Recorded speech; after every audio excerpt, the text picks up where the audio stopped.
Hi, Kevin. So we're doing the chord shells. Excuse me, today. Oops. Now, so what they're based on really is just the E, A, and D, both major and minor shapes, right? So when we're on the E string, we've got. So let's say we're doing G, okay? So then that'd be G minor is on the same fret because as in the E minor shape, and then of course major, just raising that third there. So there's G major, A minor, B minor, C major, D major, and E minor again. So there's the major and minor on the E string. Then A string, it's just from the A note again. You're skipping two strings every time for this. So then it's one fret up for minor, then two for major. So there's C major, D minor, E minor, F major, G major, and then A minor.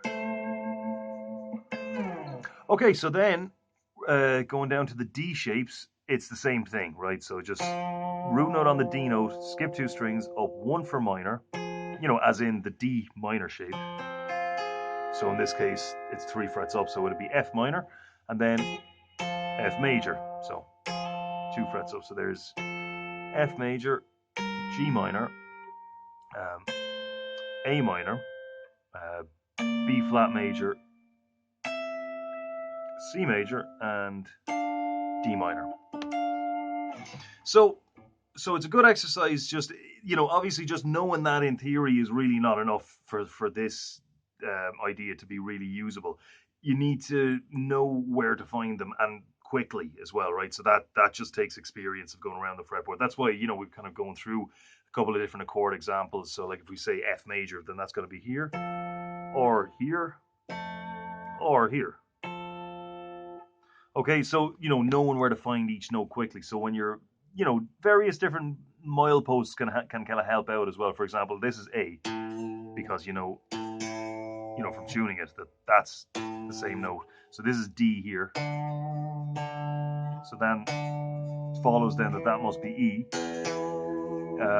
This is A, so then up here must be B. You know what I mean? So for example, if you want to find C, you don't need to say, okay, well, here's E all the way back here because you already know, well, that's A, that's B, so no B sharp, there's C. And there's my C major, C minor, whatever it is you need, right? So just whatever way you want to kind of systematize it to kind of, remind yourself of where everything is so you can get there quickly. That's very important. And then, as well as that, we were talking about kind of going beyond just major and minor and adding in.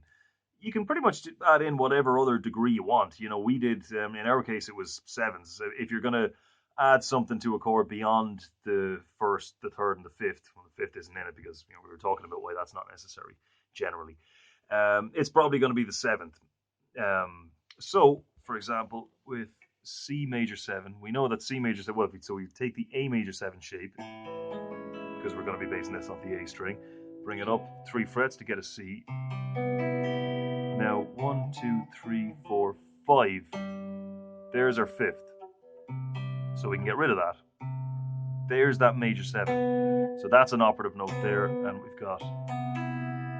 So there's our root note, major 7, and third. Well, it's an octave up from the third, but it's still the third effectively. All right, and then D minor 7 because it comes from here. Now we're just getting rid of this note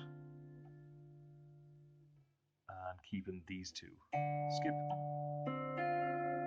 So these are very tasty.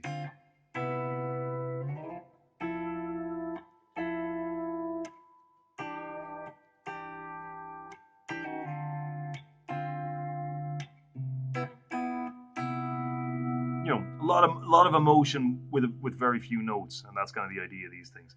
And they're very, because you've got a fingertip on each note, they're very controllable. You can really kind of bend them around and do whatever you like with them, slide up, that kind of stuff.